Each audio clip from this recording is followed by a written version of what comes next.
Chers frères et sœurs, c'est avec une grande joie que je vous retrouve dans ma chaîne YouTube pour la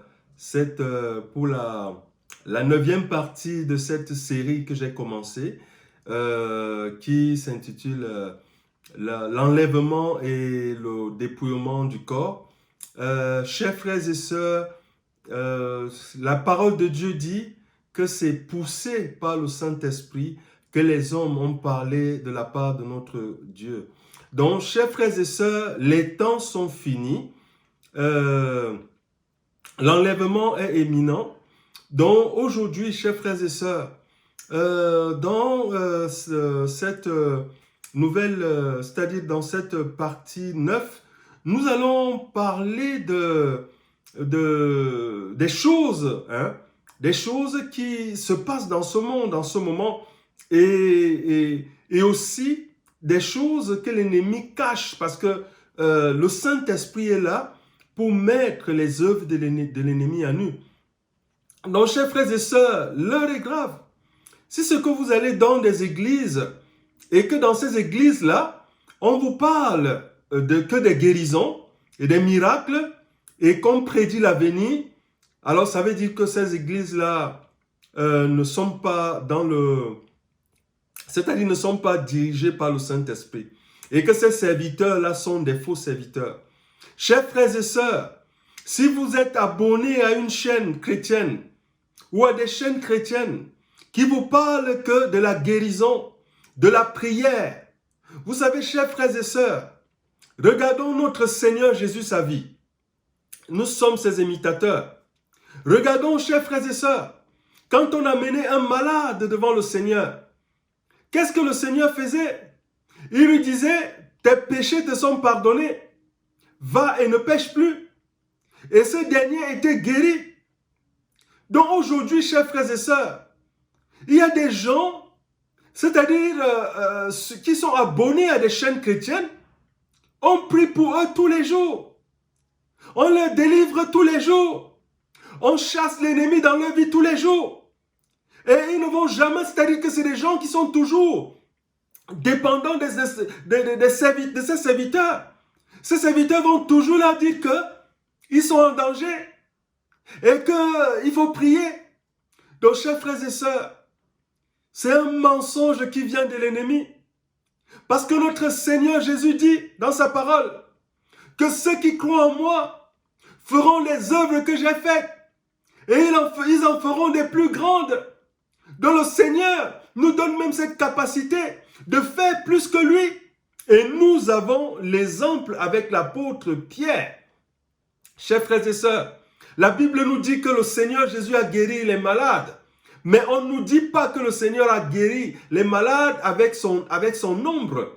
Alors qu'il a donné cette capacité à Pierre. La Bible dit que l'ombre de Pierre guérissait les malades. Ça veut dire que le Seigneur a accompli sa parole. Nos chers frères et sœurs, regardons nous-mêmes. Donc, si vous êtes malade, si un serviteur de Dieu prie pour vous, là, il doit prier pour vous une fois. S'il est vraiment revêtu du Saint-Esprit, la guérison, c'est une fois. La délivrance, une fois. Vous ne devez pas faire que chaque année, on vous délivre. Chaque année, on prie pour vous. Ça veut dire que vous n'avez pas encore connu Dieu. Et ça veut dire que ce serviteur, même là, c'est-à-dire qu'il vous tient, c'est-à-dire qu'il veut prendre, c'est-à-dire qu'il se sert de cette prière-là pour vous maintenir, quoi. Donc, chers frères et sœurs, c'est le manque de la connaissance de la parole de Dieu. Et c'est ce que l'Éternel dit dans Osée, mon peuple est détruit faute de connaissance. Parce que la première chose que nous devons mettre au devant, c'est la parole de Dieu. La Bible dit dans Jean 1, au commencement était la parole était avec Dieu, et la parole était Dieu. Donc au commencement, le point de départ de chaque enfant de Dieu, c'est la parole de Dieu. Donc chers frères et sœurs, si toi, ça fait peut-être depuis 2, 3 ans, 4 ans, que tu fréquentes l'église ou que tu es suivi par des serviteurs de Dieu, Si on ne t'enseigne pas la parole de Dieu, mais ça veut dire que, chers frères et sœurs, et qu'on ne te parle que de la prière, donc ça veut dire qu'on t'endort, chers frères et sœurs. Parce qu'il y a des choses que notre Seigneur Jésus a dit il y a 2000 ans. Il a dit que ces choses allaient s'accomplir. Le Seigneur compare son avènement à l'avènement de Noé. Il dit comme l'avènement de Noé, ainsi sera l'avènement du Fils de l'homme. Comme au jour qui précédait l'avènement le déluge. Chers frères et sœurs, nous devons même encore avoir la crainte. Parce que si nous lisons l'histoire de Noé, Noé a évangélisé pendant 1 siècle. Noé a évangélisé pendant 100 ans, 1 siècle. Et jusqu'à ce que Noé a entré dans l'arche avec sa famille. Et le déluge est descendu. Le déluge a fait périr tous les habitants de la terre. Tous ceux qui étaient vivants à l'époque de Noé. Donc, chers frères et sœurs, le Seigneur Jésus dit que son avènement est comme l'avènement de Noé. Nous devons avoir peur, chers frères et sœurs. Ça veut dire que le Seigneur, depuis 2000 ans, ceux qui nous ont précédés ont enseigné le nom de Jésus. Et nous qui sommes la dernière génération, nous enseignons le nom de Jésus. Chers frères et sœurs, ceux qui vont écouter, et déjà même, nous avons vraiment, nous, une grâce. La grâce que ceux qui étaient à l'époque de Noé n'avaient pas. La grâce que nous on a, nous, chers frères et sœurs, c'est que le Saint-Esprit est descendu. Le Saint-Esprit est descendu pour convaincre du péché. Mais il y a des gens qui s'entêtent. Il y a des gens qui ne veulent pas écouter le Saint-Esprit. Il y a des gens qui préfèrent. Parce que le Saint-Esprit parle à nos cœurs. Et c'est pour cela que Hébreu nous dit que si vous entendez sa voix, n'endurcissez pas votre cœur. Donc ça veut dire que chaque enfant de Dieu a entendu la voix de Dieu. Le Saint-Esprit t'a parlé. Il t'a dit, mon enfant, l'heure du dépouillement a sonné. L'heure de quitter ta vie ancienne a sonné. Maintenant, tu dois entrer dans la sanctification. Maintenant, tu dois entrer dans le dépouillement. Mais vous savez, il y a des gens qui écoutent, mais qui ne mettent pas la parole de Dieu en pratique. C'est pour cela, chers frères et sœurs, le Seigneur Jésus nous dit dans Matthieu 7, il dit, tous ceux qui me disent Seigneur, Seigneur, n'entreront pas forcément dans le royaume de mon Père des cieux. Mais c'est celui-là seul qui fait la volonté de mon Père. Vous voyez, c'est ce que le Seigneur Jésus dit, que c'est celui-là seul qui fait la volonté de mon Père. Il dit, plusieurs me diront ce jour-là, Seigneur, Seigneur, n'est-ce pas à ton nom que nous avons chassé les démons? N'est-ce pas à ton nom que nous avons prophétisé? N'est-ce pas à ton nom que nous avons opéré des miracles? Et je leur déclarerai, retirez-vous de moi, je ne vous ai jamais connu, vous qui commettez l'iniquité. Donc, chers frères et sœurs, si on ne met pas la parole de Dieu en pratique, qu'est-ce qui entrera? C'est l'iniquité. L'iniquité, c'est le monde. Le monde vit dans le péché. Et on encourage même le péché dans le monde, chers frères et sœurs. Donc vraiment, chers frères et sœurs, les temps sont finis. L'heure de sortir vraiment de cette vie a sonné, la vie du monde.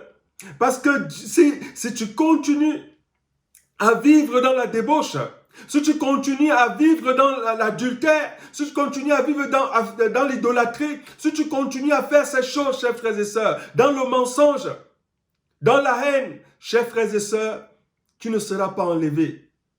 Tu ne seras pas enlevé, chers frères et sœurs. Parce qu'aujourd'hui, l'ennemi, le malin, il met les prières devant tout. Il est rusé, chers frères et sœurs. Ses serviteurs parlent que de la prière. Ses serviteurs ne parlent que de la délivrance. Ses serviteurs ne parlent que de la voyance, chers frères et sœurs. Ce sont des faux serviteurs de Dieu.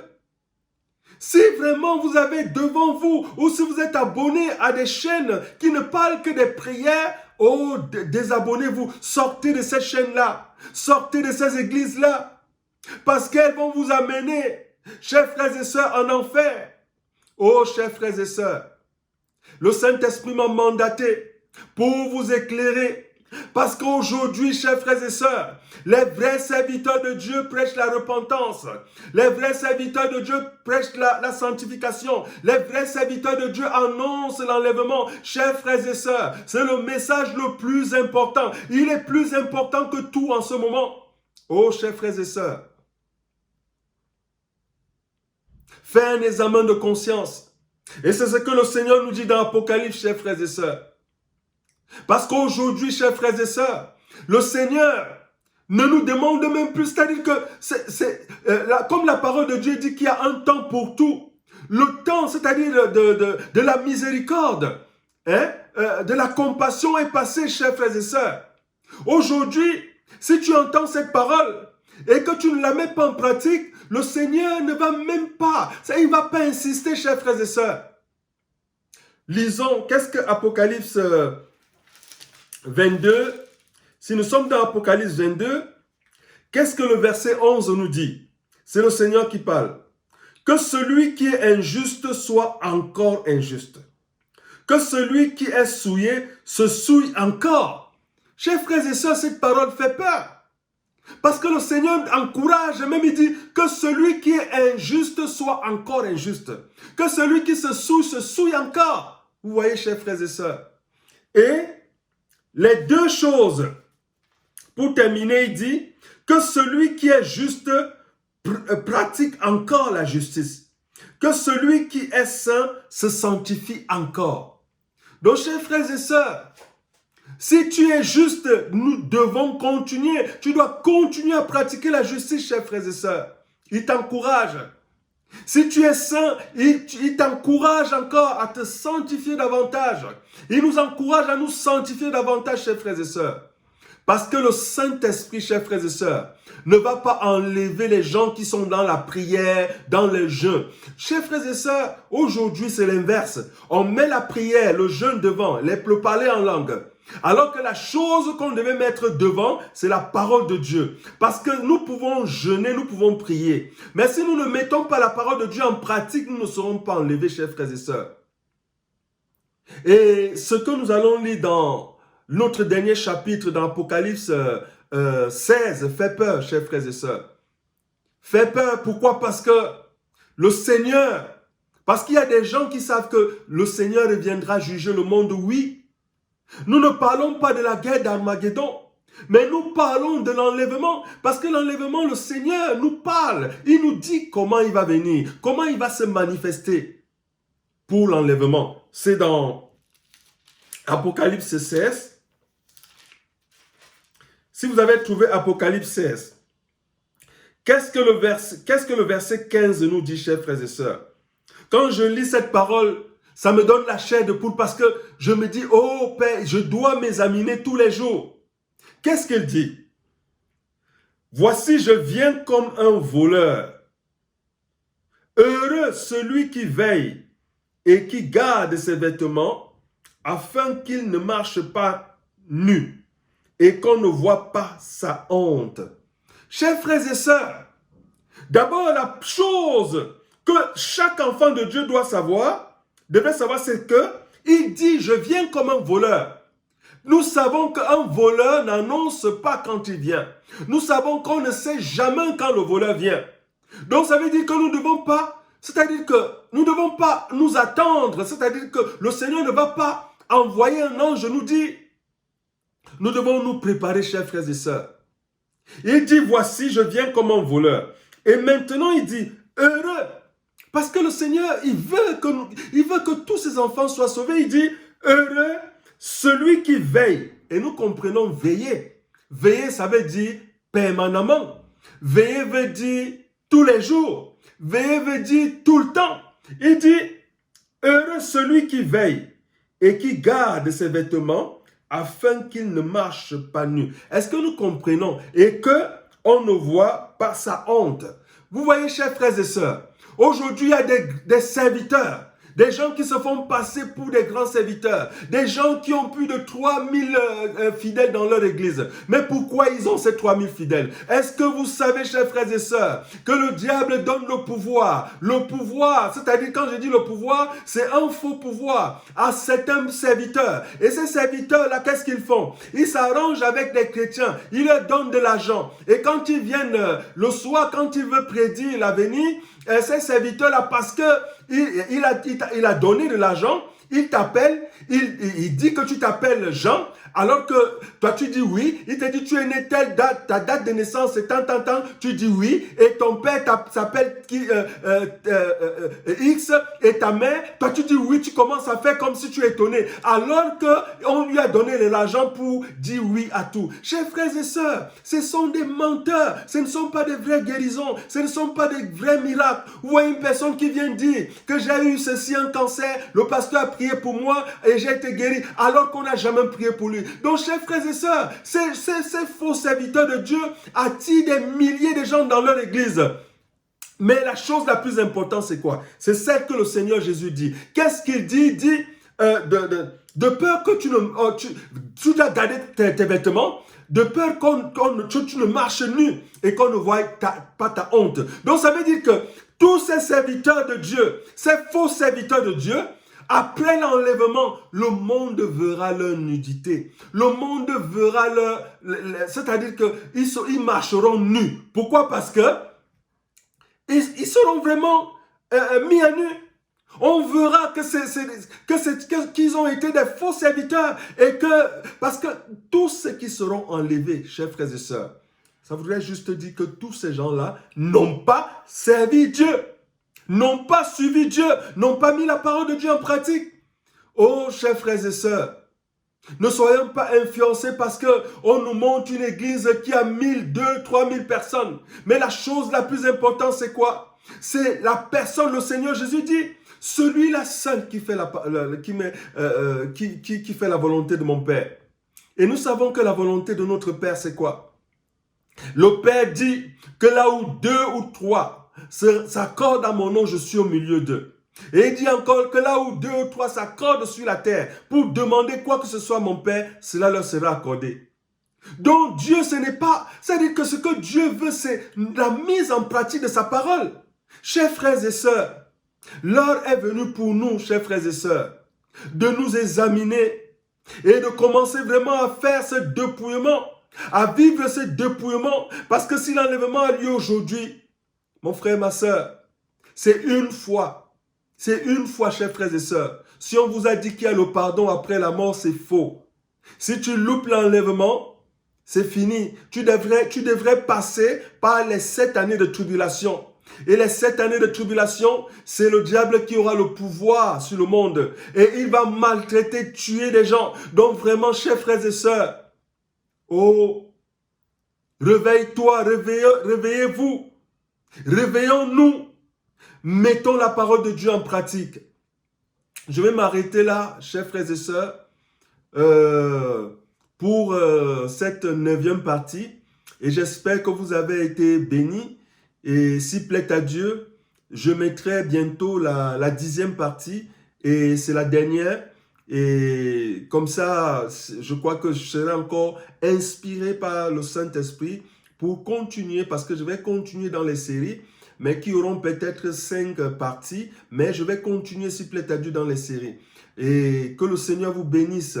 Chers frères et sœurs, partagez cette vidéo, partagez tout ce que vous avez déjà vu, partagez-les parce qu'il y a beaucoup de gens qui ne connaissent pas encore la vérité. Il y a des gens qui sont endormis vraiment. Le Saint-Esprit veut leur réveiller à travers la source d'eau vive. Que Dieu vous bénisse. Je vous dis shalom et à bientôt.